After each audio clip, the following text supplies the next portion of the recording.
कोई कोइंसिडेंस नहीं है। आप इस रीडिंग पे आए हो, अपनी मर्ज़ी से बिल्कुल नहीं आए हो कि आपको इस रीडिंग पे यूनिवर्स ने भेजा है, ताकि आपको मिले आपके क्वेश्चन के आंसर, आपको मिले रेमेडी, आपको समझ में आए कि क्या चीज़ें हैं आपको ठीक करनी। तो ये कोई कोइंसिडेंस नहीं है, ठीक है? और क्या चीज़ें आपको समझ में बहुत ही ज़्यादा आपके लिए इम्पोर्टेंट है, आपको समझनी इम्पोर्टेंट है। मैं आपको यहाँ पे एक-एक करके मैसेज दूँगी और जो आपके लिए रेमेडीज़ आएँगी, प्लीज़ रेमेडीज़ को ज़रूर करना, क्योंकि रेमेडीज़ बहुत अच्छे से वर्क करती हैं अगर आपको पूरी पूरी आप उसको फ़ेथ के साथ करते हो तो। सबसे पहले तो कुछ चीज़ें मैं आपको बताऊँगी, रेज़ोनेट होता रहा तो मुझे ज़रूर कमेंट बॉक्स में बताना। एक तो ये है, एक होता है ना कि self made person, no matter आपका जेंडर, कोई फ़र्क नहीं पड़ता, आपका कोई भी जेंडर है, जेंडर बेस्ड रीडिंग बिल्कुल नहीं, और ये रीडिंग टाइमलेस है। तो जब आप इस रीडिंग पे आओगे, ये रीडिंग तभी आपके साथ रेज़ोनेट होगी। कोई भी साल, कोई भी महीना, कोई भी दिन, कोई भी समय हो सकता है। एक तो बोलते हैं ना कि सेल्फ मेड पर्सन वाली सबसे पहली एनर्जी है, वो उन लोगों में से आप हो। अब ऐसी एनर्जी पता है कैसे क्या चीज़ बोलती है? ऐसी एनर्जी बोलती है कि एक तरफ आपकी फैमिली और एक तरफ वो पर्सन है जिसके साथ गलत हुआ है। अब आप ना कई बार क्या होता है कि लोग अपनी फैमिली के बारे में सोच लेते हैं कि नहीं, नहीं फैमिली का सपोर्ट करना है, आप चाह कर भी नहीं कर पाते हो। ये तो मैं समझ गई कि मतलब किसी के साथ बुरा होते लोग नहीं देख पाते, दैट्स ओके, दैट्स गुड। लेकिन बुरा होते हुए मतलब अगर आपकी फैमिली ने किसी को हर्ट कर दिया तो आप उस इंसान के साथ खड़े हो जाओगे जाके, उस टाइम भूल जाओगे कि आपकी फैमिली है। आपके माइंड में इतनी ज़्यादा है, मतलब चीज़ गलत हो तो गलत है तो गलत है, ठीक है तो ठीक है। इसका लेवल होता है ना एक, ये मतलब इसका टॉप लेवल पे हो आप। मतलब आपके लिए तो आपके सामने कोई गलत अगर आपकी फैमिली वाला भी कर रहा है, फैमिली मेंबर भी कर रहा है, तो वो चीज़ आप बिल्कुल भी देख नहीं पाते हो। सबसे पहले तो ये।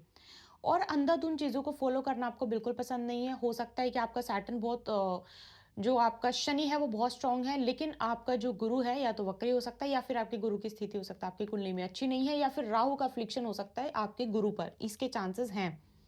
आपको ना बहुत अच्छा है, बहुत अच्छा फ़ील होता है जब आप अपने दिल की बात किसी के साथ करते हो। मतलब या तो आप फ़ोन पे बात करोगे नहीं, और जब फ़ोन पे बात करते हो तो आपकी घंटों-घंटों लंबी-लंबी बातें किसी के साथ होती हैं, आपके बेस्ट फ्रेंड हो सकते हैं। मतलब या तो आप करोगे नहीं, और अगर आप करोगे तो फिर आप अपने बिल्कुल दिल की बातें, बहुत लंबी-लंबी फ़ोन कॉल्स, इस तरीके की चीज़ें, ऐसे ही आपकी पर्सनैलिटी है। अदरवाइज़ आप बिल्कुल ही अवॉइड करते हो। आपको अच्छे से बन के रहना, अच्छे कपड़े पहनना, बिल्कुल साफ-सुथरा रहना, ओसीडी हो सकता है आपको, और व्हाइट कलर आपका बहुत फ़ेवरेट हो सकता है। अलग-अलग पैटर्न के कपड़े पहनना, ट्रेंडी चीज़ों को फ़ॉलो करना, ये चीज़ें आपको बहुत पसंद है। मतलब आपका जो पॉइंट ऑफ व्यू है वो ये है कि अच्छे से बन के रहना चाहिए, और फर्स्ट इंप्रेशन बहुत इंपॉर्टेंट होता है। ये सारी चीज़ें आपको और इस सिचुएशन में ना एज, हाइट, कलर, कॉम्प्लेक्शन ये सब चीज़ें मैटर नहीं करती। मतलब आपको बहुत पसंद है, क्रिएटिविटी बहुत हो सकता है आप बहुत क्रिएटिव हो, आपको क्रिएटिव आर्ट्स की चीज़ें करना बहुत ज़्यादा पसंद है। हो सकता है बुटीक वगैरह आपके घर के आस-पास कोई बुटीक हो, किसी बुटीक की विज़िट आप बहुत ज़्यादा करते हो, क्लोथिंग का किसी का कोई काम हो सकता है, क्लोथिंग बिज़नेस आपको बहुत अट्रैक्ट करता हो, आप सोच रहे हो कि क्लोथिंग का बिज़नेस शुरू करें। परफ्यूम से रिलेटेड आपको हो सकता है कि आपके पास परफ्यूम के कलेक्शन बहुत ज़्यादा हो, ऐसे भी होने के चांसेस बहुत ज़्यादा हैं। या फिर आपको आपके घर में बुक्स हो सकता है बहुत सारी हों, या बेशक आप पढ़ते हो ना पढ़ते हो दैट्स डिफरेंट थिंग, बट आपके घर में बुक्स बहुत ज़्यादा हो सकता है। आपकी रिसेंटली आपके घर में अभी-अभी किसी की शादी हुई है, शादी की बातें चल रही हैं, या फिर ये रिश्ते की बातें आपकी फैमिली में चल रही हैं, अभी भी हो सकता है आपकी है। शादी का जो इवेंट है ना, ये इससे रिलेटेड आपके घर में बातें होने के चांसेस बहुत ज़्यादा हैं। अब ध्यान से सुनना मैं जो बोल रही हूँ। शादी की बातें, शादी की जो इवेंट की बातें हैं ना, ये चाहे नेगेटिव हो, चाहे पॉजिटिव हो। मतलब सेंटर ऑफ अट्रैक्शन शादी, किसी की शादी इस टाइम आपकी फैमिली का द मेन टॉपिक है बात करने का। या तो ये टॉपिक होगा कि शादी हो नहीं रही है, या फिर ये टॉपिक होगा कि शादी को चलाओ, शादी को चलाना इम्पोर्टेंट है। शादी को इस तरीके से, शादी में ये कॉम्प्रोमाइज़ेज़, मतलब समथिंग लाइक दैट, शादी में ये कॉम्प्रोमाइज़ेज़ होने चाहिए, शादी में ये बहुत इम्पोर्टेंट होना चाहिए, अब तो शादी हो गई है, अब तो तुम्हें ये चीज़ करनी पड़ेगी, समथिंग लाइक दैट। तो मतलब शादी किसी चीज़ को लेके बोलते हैं ना, किसी भी तरीके की बात हो ना, तो शादी एक ऐसी चीज़ है जिसको लेके आपकी फैमिली में अलग-अलग तरीके की बातें चल रही हैं। और सैटर्न, शनि और शुक्र का कंजंक्शन हो सकता है आपकी कुंडली में, D1 में भी हो सकता है, D9 में भी हो सकता है, और शादी से रिलेटेड इवेंट की मैं बात कर रही हूँ तो फिर हाँ भैया बोलना नहीं चाहिए, लेकिन यहाँ पे तलाक की बातें भी हो सकता है आपकी फैमिली में, या तो किसी की चल रही हैं या फिर फैमिली में किसी का हुआ है। ठीक है, किसी का भी हो सकता है, सिबलिंग्स में भी हो सकता है, लेकिन ये इमीडिएट फैमिली है, चाचा ताऊ उनका नहीं, उनका उनके लिए मैं कभी भी नहीं बोलती इमीडिएट फैमिली में, ठीक है, या फिर ऐसा हो सकता है। अब ये जो कोइंसिडेंस नहीं है और आपको जो जिस चीज़ के लिए आपको यहाँ पे इस रीडिंग पे भेजा गया है वो मैं आपको बता दूँ। यहाँ पे ना सबसे पहले तो बहुत इम्पोर्टेंट है आपके लिए कि किसी के ऐसे इंसान के कदमों पे आप या तो चल रहे हो जो ऑलरेडी आपकी लाइफ में मतलब बहुत इंपॉर्टेंट रोल प्ले करता है बट सक्सेसफुल है। और आपके लिए बहुत अच्छा है, आपके लिए गाइडेंस ये है किसी के नक्शे कदमों पे चलना हर किसी के लिए नहीं होता, ये गाइडेंस हर किसी के लिए नहीं होती है, सबका अपना अलग पाथ होता है, सब अपना अलग पाथ डिसाइड करते हैं, लेकिन किसी किसी के लिए क्या होता है कि किसी के ऐसे इंसान की जो ऑलरेडी उस सफर पे निकल चुका है, तो उनका हाथ पकड़ो।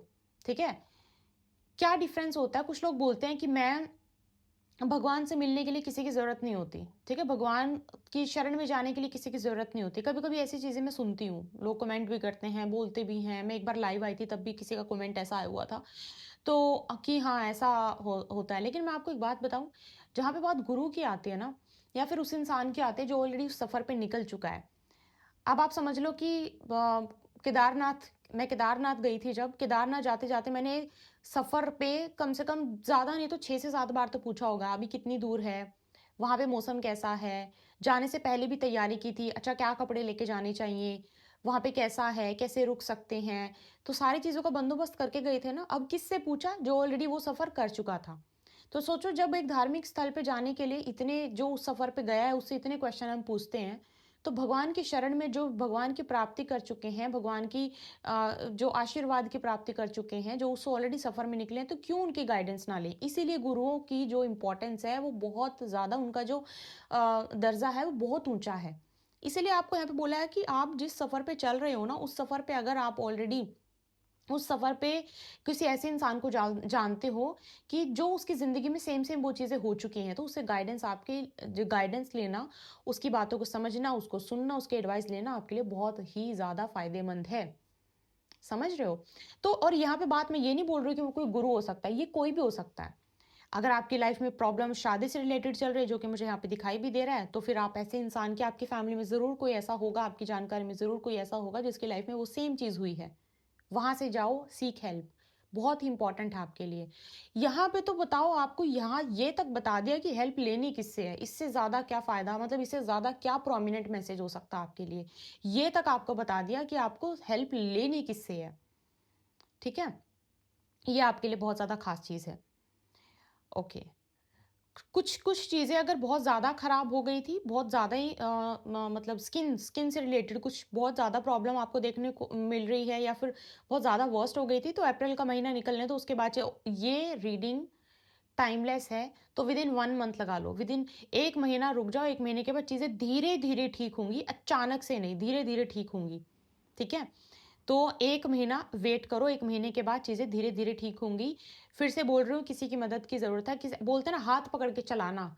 अब आपको ज़रूरत है कि आपको कि हाथ पकड़ के चलाए, आपकी कदम-कदम पे गाइड करे।